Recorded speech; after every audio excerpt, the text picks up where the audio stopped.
Welcome to This Constitution. I'm Matthew Brogdon, and I'm joined again by a special guest, Jeremy Black, an eminent historian and a friend from the other side of the Atlantic. And he's going to talk with us today about the figure that takes the reins first as commander-in-chief of the Continental Army in 1775, 250 years ago, and eventually sees us through the establishment of our new government. That's George Washington, of course. So, Jeremy, welcome to the show. Thank you, and thank you for inviting me to Utah Valley. Absolutely. Maybe you could tell us a little bit about how do you see George Washington in American history? I have the very highest of regards for George Washington. I see him as a formative figure in America and an example of the best type of what I call meritocratic monarch. So let me try and explain that in a broadest way. As president, which is what he eventually became, Washington in effect has the monarchical aspect of governance as the Greeks would have understood it. There are two types of monarchy. There is hereditary monarchy and there is meritocratic monarchy. Now, hereditary monarchy we know about. George III epitomized that. He was the grandson of George II. George II's father was George IV. George III was succeeded by his eldest son. George III was succeeded by his oldest son, George IV. We know what hereditary monarchy means. And it has one advantage, which is the predictability of succession, and a whole host of disadvantages in that you cannot guarantee necessarily the ability of the monarch. And there are also the problems, incidentally, and indeed occurred with George III, about what to do if they are unwell and elderly. The other form of monarchy is what I would call meritocratic monarchy. Now, meritocratic monarchs are monarchs who gain their position through their own efforts and abilities as understood by themselves and by others. Now, the classic form of that in our ideas is an elected president with all the prerogatives of a president in executive terms, in judicial terms, head of the armed forces, and the honorific head of state, but often the actual head of state. And the idea is that there is obviously the disruption that you get each time that there is an election or a selection, however that is done, but that nevertheless you then get hopefully the best person. Now, the trouble with the sort of meritocratic principle is all too often the merit in question has been that of military skill, success, and position. And this is where George Washington becomes very interesting, because George Washington is on the one hand the contrast, the counterpoint to George III. But on the other hand, he's also the contrast, counterpoint to Napoleon, who took power, seized power in France in 1799, and then dominated France until his eventual fall in 1815. Now, in the case of George Washington, you have a figure who is chosen to lead the armed forces, but then, as leader of the armed forces, plays within and uses very carefully an understanding of power and authority, in which, yes, he has power and authority stemming from his position, but that he has to work with Congress, he has to work with the state governments, and he has to, in fact, also work with his soldiers, insofar as, for example, people that might be disobedient or deserters, you can't kill them en masse, and there were many deserters in the Continental Army. And Washington does this with enormous skill, not in easy circumstances. Now, we can follow how his mind developed because his correspondence has been printed. There's a brilliant and very extensive edition from the University of Virginia. And you can see in his Revolutionary War correspondence, which is a whole series, many volumes, you can see his irritation, frequently expressed expostulations towards, state governments, for example, that they won't release more resources to the Continental Army, or that they insist on their resources going to the state militia.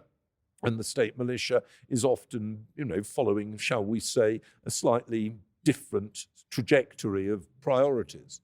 So there was irritation on Washington's part, but the key element is he remains within what you can see as a developing governmental legal structure. In other words, he ensures that the American Revolution develops in a very different way to the French Revolution. The French Revolution from 1792 was also affected by difficult circumstances. Each of them had different difficulties. In the case of France, it was under challenge, as with the Americans, by the equivalent of loyalists, but it was under challenge by a whole coalition of powers. In the case of the American Revolution, the British actually took the capital, Philadelphia, in 1777 in a way that, Paris never fell until 1814 and then again in 1815. But the difference is that in France, the abrupt labor of the guillotine helped to, as it were, maintain control within the military system, that there was a widespread willingness to terrorize people who did not, as it were, conform to what was regarded as appropriate. And there was no real interest in private property or other restraints on the raising of supplies for the military. Washington's policy is very different. He helps indeed to ensure that there is an understanding of the military as subordinate to civil authority. Now that then follows through into the post-war period. And again, there is a precursor here to other great turning points in American history, 1865, 1945. In 1865, the American army was one of the best in the world, and America, in terms of the number of warships, had the second largest navy in the world. That could have been turned either to attack neighboring countries, the British in Canada, the French in Mexico, or in order to support some differing form of political arrangement within America. Well, there was a bit of the latter in terms of the occupation of the South, but that was again within the legal parameters, and it was ended in 1877 when the army was pulled out of the South by Rutherford P. Hayes. And in subordination to a civil leadership. And of in the support, military. yes. Yeah. And in 1945, again, the military very much accepted the parameters in which they operated. Indeed, to us, it might even seem this is a remarkable discussion to have. You can point out how many former generals became American presidents, large numbers in the 19th century. You can point obviously to Eisenhower in the 20th century. Every single one of them did so through the ballot box. Mm-hmm. And indeed, more recently, when a general stood for his party's nomination for president and was unsuccessful, you didn't get General Wesley Clark turning to the barracks and saying, right, chaps, we march on Washington, instead of which he accepted the situation. So one of the patterns that derives directly from Washington is that of the subordination of the military to civil authority. I think that's very important. The other thing, of course, is the linked point about how you operate when you are president. Washington was not an American Caesar. He did not create himself as a dictator, either at the end of the war when the Newburgh Conspiracy suggested a lot of uncertainty, when there wasn't yet a constitution, when there were all sorts of opportunities for an ambitious man, had he so wished, to push things in a very different degree. And I mentioned Napoleon. Elsewhere in the world, one can think of Thailand, for example, in that period, other generals seized power, or earlier in the century in Persia, Nadir Shah, for example. It's nothing like that.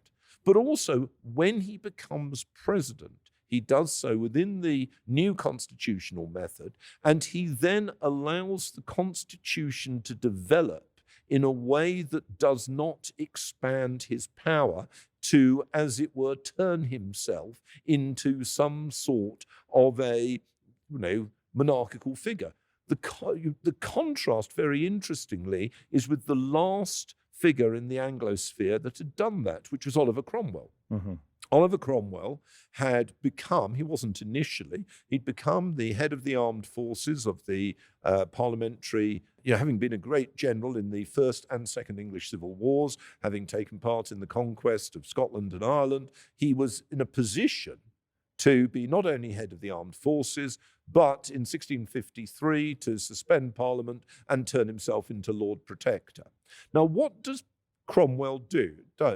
He considers he's very interested in possibly becoming monarch. He doesn't take that forward. But what he does do is have a member of his family made his successor. His son, Richard Cromwell, becomes the next Lord Protector. Washington doesn't have a son, but he doesn't seek to push some other family member or protege into a similar position as he would have done if he'd been an Oliver Cromwell. Nor does he seek to use the army during his period to do as Cromwell did as Lord Protector, for example, dividing the government of the country up among the major generals and each of them having an area to rule. There's absolutely no comparison to that in America. So I think one should be very impressed by Washington's idea about how the Constitution should operate. And in particular, there is the use of force or intimidation in the late 1780s and 1790s. One can think, for example, of the Whiskey Rebellion. One can think of Shays' Rebellion. Washington himself is responsible for the dispatch of troops into Pennsylvania. But there is no sense that this should be used to declare a national emergency, suspend the Constitution, and maintain a very different state of affairs, even though there is a clear success in the use of force in that, which would suggest that they might have done similarly in other circumstances. And again, I think that is very important. And it creates a pattern for the careful nature of the use of force by American presidents. And you could argue that that was, if you wish to be very hostile, you could argue that that was breached by Abraham Lincoln, but you could well point out that the provocation or the reason for it was absolutely so extreme that he would have been, in effect, presiding over the end of the Union if he hadn't done anything. So you draw a line of continuity between Washington's conduct as commander-in-chief of the Continental Army through the Revolution and his eventual sort of establishment of a constitutional model of executive power that maintains civilian leadership of the military, maintains appropriate limits on executive power. Maybe you could talk to us a little bit about what those practices were that initiated the Revolution. What is it about the way that Washington conducts himself as a general, as the military leader of the national forces, the Continental forces in the Revolution, that establishes that pattern that you talk about? Well, I think that's a really good point. And what I would do, because obviously at Utah Valley you have a very strong commitment to understanding the development of the American Constitution, what I would argue is all too often when we talk about the American Constitution, we, to use an ugly modern word, privilege the 1780s. But in fact, an American Constitution was in place in the running of the Continental Army. Mm-hmm. A small C constitution. A small C constitution, but an unwritten constitution. An unwritten almost. Constitution, but well, there were articles of war. Yes. And articles of war are a constitution. And you could argue more important than many matters that tend to be talked about, particularly when you're fighting a war. Well, there are a number of things. First of all, yes, if you wish to criticize Washington, I'm not talking here about his battlefield decisions, I've written about those. If you wish to criticize Washington, you could point out that several talented generals fell out with him, and you could argue whether that may or may not have been to do in part with his attitude. So the most obvious examples are Charles Lee and far more egregiously Benedict Arnold. But I think what you could also point out is that Washington faced opponents within the senior officer corps, not just both of those, but also, for example, Horatio Gates, who very much thought he ought to be in charge of the Continental Army. And I think it's fair to say that can I start that one again? it is fair to say that Washington conducted, first of all, his relations with his fellow officers in an essentially peaceful fashion. Yes, Charles Lee is disgraced, but he's not shot. Horatio Gates isn't disgraced. I mean, he fails at Camden, so he loses that command, but he's not disgraced. And he again is allowed to go on and becomes a nuisance again at the end of the war. So there is the implicit practice in which Washington has a kind of band of brothers approach, to use the language employed about Horatio Nelson and the British naval commanders at Trafalgar. You know, that these are a band of brothers, obviously echoing the Shakespeare's language about Henry V at the Battle of Agincourt. And, you know, Washington was well aware of that kind of idea. But separate to that, there is the more important significance of his ability, however irritated, to run a federal system. He doesn't try really to nationalize the state militias. Mm-hmm. He negotiates with state governments about them allowing the dispatch of line regiments from their state. So the key element, which is a really difficult one, is that initially the revolution in military terms is restricted to New England. Then, although of course I'm not a fool, I'm well aware there's fighting outside Charleston in 1776, but essentially then it switches to the middle colonies. Mm-hmm. All right? So, and just for our listeners, we're moving in 1775, we get Lexington and Concord, then the British occupy Boston, which... Well, the British are already in Boston. Right. We're talking about the siege of Boston, Bunker Hill, and the American troops eventually being in position on the Dorchester Heights, so the British evacuate Boston in March 76. Uh-huh. From that summer, the fighting is focused in the middle colonies. Now, I'm not, as I've said, ignoring fighting elsewhere in the Hudson Valley, further north, and also, as I've said, briefly around Charleston. But essentially, it's in the middle colonies. Which you would think of as New York, Pennsylvania. Maryland, I would also say was, part of the military sphere, if you like.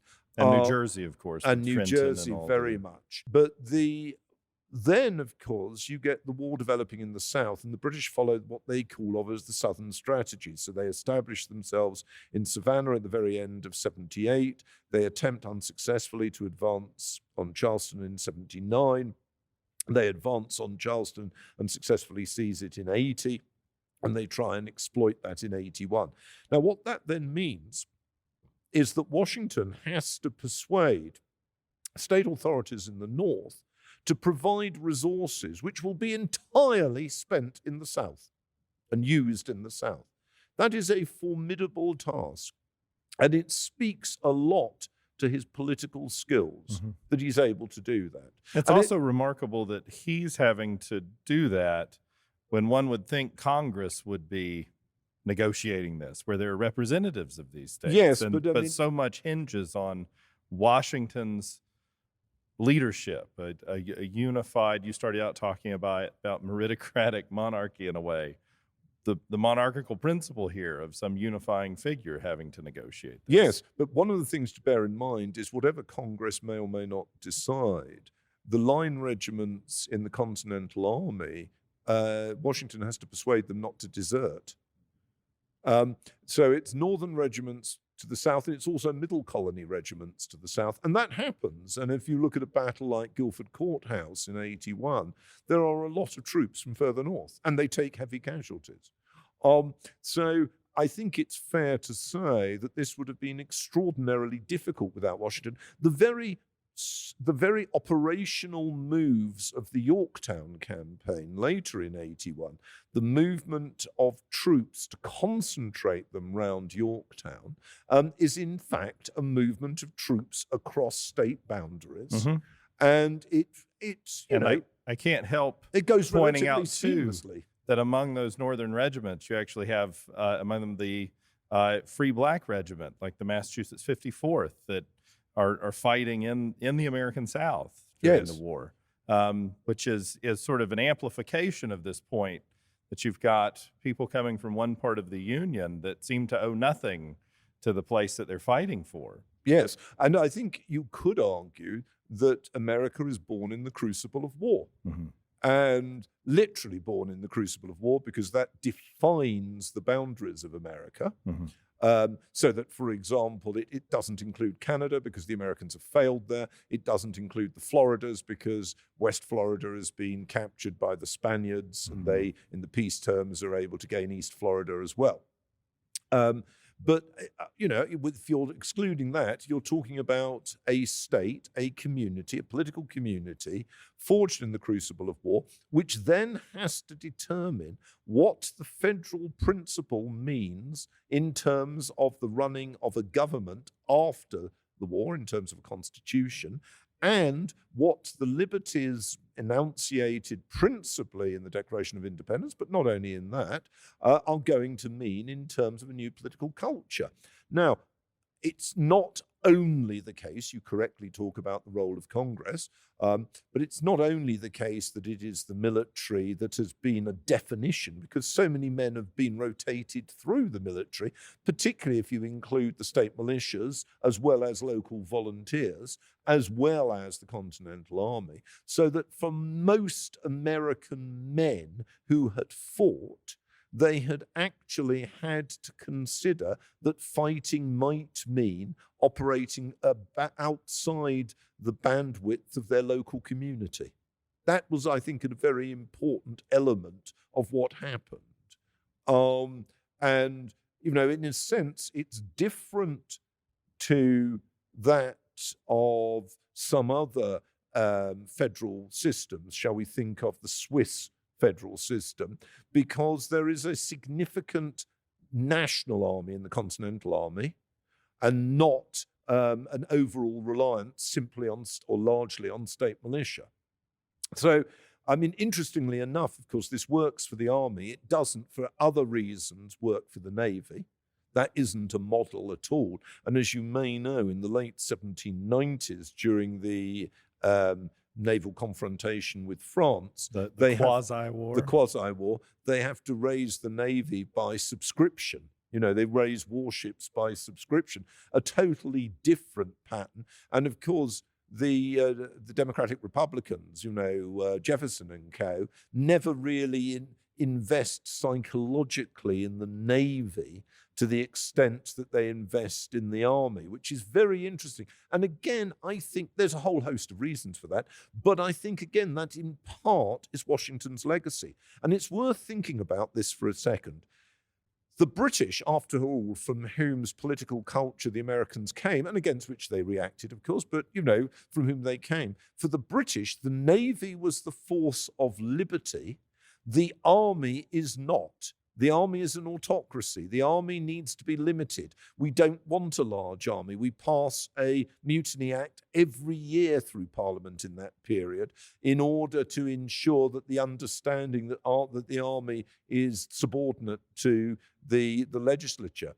The Americans turn this round. The expression of liberty becomes that of serving on land in military forces. Now, for agrarian Democrats, the Jeffersonian Republicans, Democratic Republicans, this is largely a militia activity.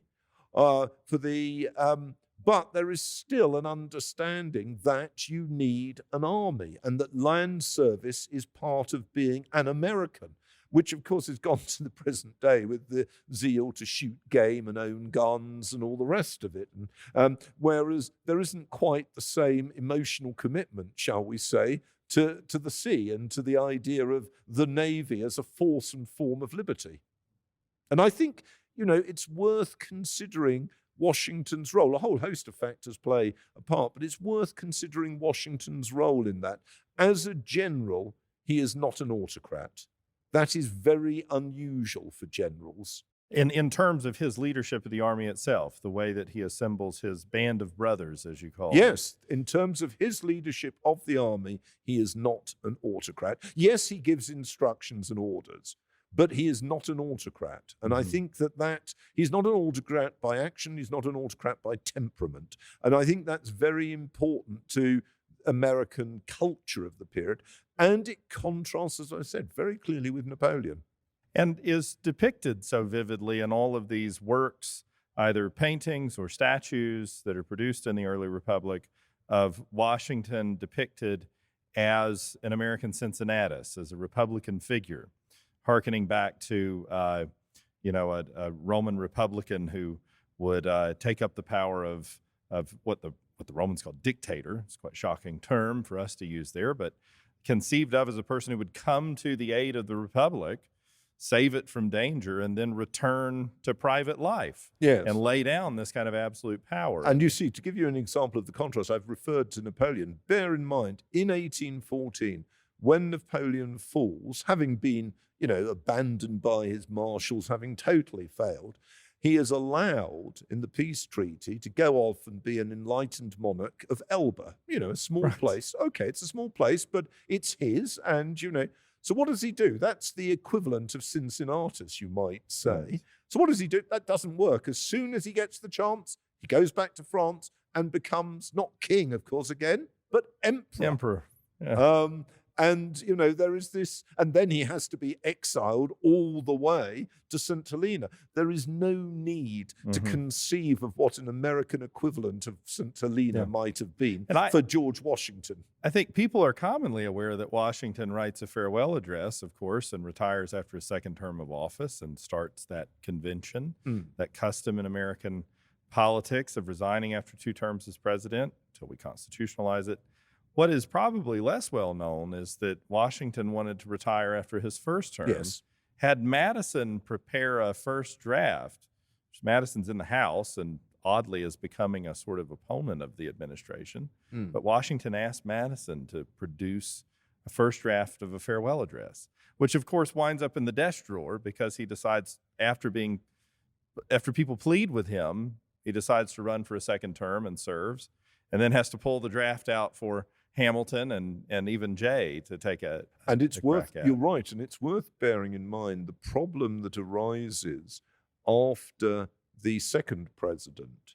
There is a contested election.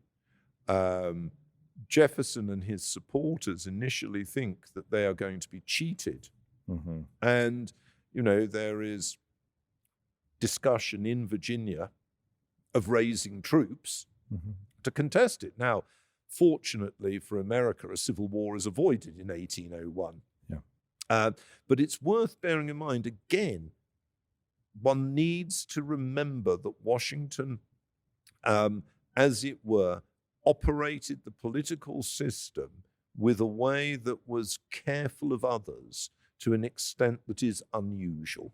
Let's just put it like that. And if one wanted to praise him, one could say, and I do want to praise him, I think one could say his politics were for the people, for his country, rather than for himself or his party. It's an excellent note to end on. Thank you, Jeremy, for helping us understand Washington's leadership, his legacy of civil-military relations, of the peaceful transfer of power, of a non-autocratic mode of governance.